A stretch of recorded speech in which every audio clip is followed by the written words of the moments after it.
तो आज हम सवाल उठा रहे हैं ताल ठोके में कि सरकार ने चंदे का नियम बदला है, 2000 रुपए तक कैश ले सकते हैं, तो क्या पार्टियों की नीयत बदलेगी? ब्रेक से पहले अभय दुबे ने एक सवाल उठाया और कहा कि राजनीतिक पार्टी आखिर चलेंगी कैसे। अभय जी, सवाल यहाँ ये भी है कि इस देश में आप तो जानते हैं क्या हालात हैं। एक आम आदमी जैसे तैसे नौकरी करके, उसे कोई चंदा नहीं मिलता, नौकरी करके टैक्स के बीच उस चक्की में पिस करके अपना घर चलाता है। आप बिना चंदे के पार्टी नहीं चला सकते। राहुल जी, उस आम आदमी को तो आप ये देख लीजिए कि उन आदिवासी परिवारों को, 41 लाख परिवारों को वनाधिकार अधिनियम देने का काम इन राजनीतिक दलों के माध्यम से आपने उस चंदे के पैसे से किया कुछ काम? 86 करोड़ लोगों की भूख का पैसे से कुछ काम किया? ये प्रजातंत्र, बिल्कुल ये प्रजातंत्री व्यवस्था इसी चंदे के पैसे से चल करके सरकार बनती है प्रजातंत्र में। देखिए, प्रजातंत्र पर आघात नहीं होना चाहिए। पैसा मिला 11 साल में, एनडीआर वाले सज्जन आपको जो मिला उस पैसे का आपने कितना पैसा आदिवासियों के विकास में खर्च किया, कितना देश की सड़कें बनवाई, कितना गरीबों के लिए खर्च किया जो आपको चंदा मिला 11 साल में? ये बहुत प्रासंगिक प्रश्न आपने किया। क्या इन उद्देश्यों के लिए ये चंदा संग्रहित किया गया के लिए कर रहे हैं? चंदा का संग्रहण इसलिए किया बिल्कुल, राजनीतिक दलों ने प्रजातंत्र को पोषित करने के लिए चंदा लिया, जिससे आज प्रजातंत्र को पोषित करने के लिए या किसको पोषित करने के लिए? अनुराग, पूरे विश्व में क्या प्रजातंत्र को पोषित करने के लिए ये चंदा लिया जा रहा है? कह रहे थे कि सेक्शन 13A में छूट नहीं मिलनी चाहिए। तो अनुराग जी, सुप्रीम कोर्ट का अभी जनवरी का ऑर्डर है, चीफ जस्टिस ऑफ इंडिया का, उन्होंने आपकी अपील को अस्वीकार कर दिया। तो क्या आप सर्वोच्च न्यायालय से बड़े तो नहीं हो गए? अनुराग, आपसे पूछना चाहूंगा, क्या ये सिर्फ प्रजातंत्र को पोषित करने के लिए चंदा है?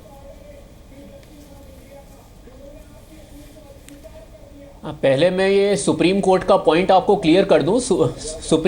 सुप्रीम कोर्ट में ये जो बात बता रहे हैं उसका एक प्रॉपर फैक्ट्स ये हैं।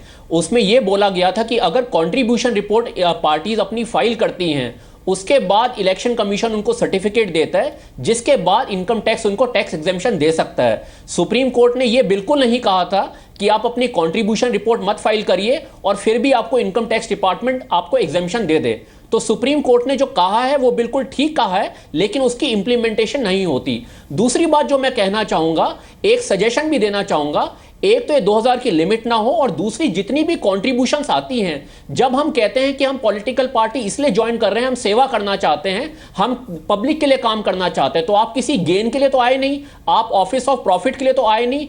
क्यों नहीं उसको लिंकअप किया जाए कि इतना जो चंदा हमने लिया है उससे इतने स्कूल बनवाए गए, इतने हमने अनाथालय खोले, इतने हमने स्वच्छ भारत में काम किया। आज अगर आप ऑडिट रिपोर्ट उठाकर देखें, ऐसा कोई भी आपको कनेक्शन नहीं मिलेगा, कोई भी आपको कनेक्शन। राजनीतिक दल का व्यक्ति अपने चंदे के, अपने संस्था के पैसे को इस बात पे तो सब आपके खिलाफ आ जाएंगे। सर, विद ड्यू रिस्पेक्ट, ये तो प्रजातंत्र को पोषित करने के लिए पैसा है ना। मेरी रिक्वेस्ट यही है, जो इतना सारा लोन दिया गया है वो क्यों दिया गया है?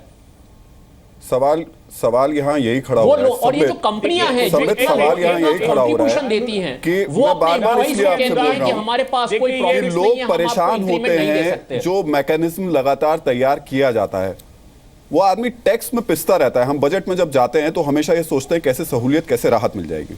पॉलिटिकल पार्टीज को इतनी रियायत आखिर क्यों दी जाती है? और उससे भी बड़ी बात यह है कि वैसे पॉलिटिकल पार्टीज एक दूसरे से हर मुद्दे पर तकरार करेंगी, लेकिन फंड की बात आती है, फॉरेन फंडिंग की जब बात आई थी, तब आप और कांग्रेस दोनों मिलकर के एक साथ खड़े थे, कोर्ट गए थे, संसद में लॉ बदल दिया गया था। फंडिंग के मुद्दे पर आप सब एक साथ हैं, लेकिन वैसे अगर आप कहेंगे तो अलग अलग हैं। वो बेचारा किनारे खड़ा है फंडिंग के मुद्दे पर, तो देश का आम आदमी। आपने मेरे से पूछा ये, राहुल जी? जी संबित जी राहुल जी, आपका जो ये मूल प्रश्न है अच्छा प्रश्न है, क्योंकि मैं अब सोचता हूं कि जनता भी ये पूछ रही है कि आखिर पॉलिटिकल फंडिंग क्यों होनी चाहिए।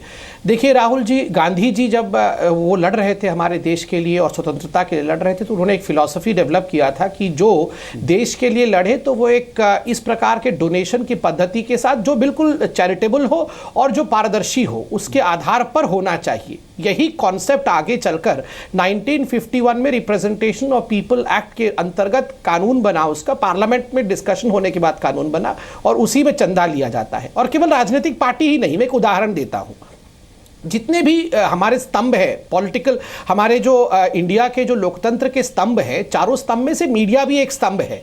जैसे कि मीडिया भी बहुत अच्छा काम करती है, उसके लिए जो जमीन इत्यादि मीडिया को मुहैया कराया जाता है वो बहुत कम दाम में।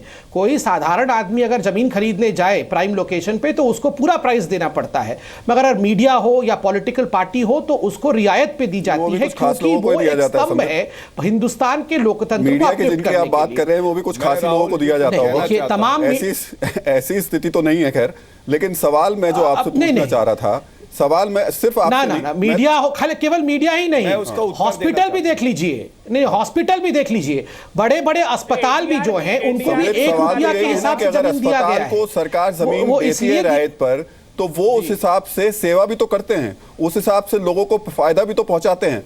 आपको जो चंदा मिलता है आप वो चंदा ठीक बात, ये आपका जायज प्रश्न है, ये बताने के लिए कोई पार्टी तैयार है नहीं। मैं उत्तर दे सकता हूं?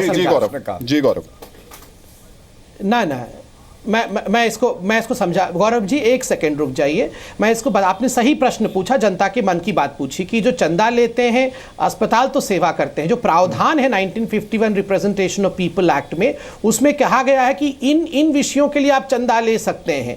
जो भी पार्टी उन विषयों से परे जाकर चंदा लेगी वो पार्टी उसको डिरिकॉग्नाइज भी करने की क्षमता इलेक्शन कमीशन के पास समय खत्म हो गया है, समय खत्म हो गया है। बस एक बार गौरव से मैं जरूर पूछूंगा। जी राहुल कुछ कहना चाहता हूं।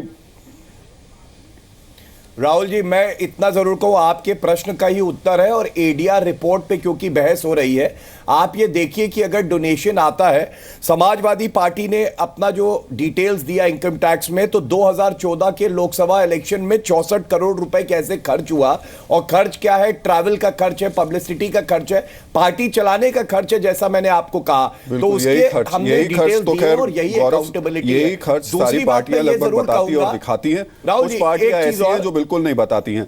लेकिन सवाल ये देश की जनता के लिए भी है कि रिफॉर्म्स सरकार के नियमों से या पॉलिटिकल पार्टी की इच्छा से बनेंगे, या फिर आपको भी जागरूक होना पड़ेगा और आपको पूछना पड़ेगा सरकारों से, पार्टियों से कि आपको जो पैसा मिल रहा है उसका इस्तेमाल आप क्यों कर रहे हैं, किसके लिए कर रहे हैं। हार्ट होके में इतना ही।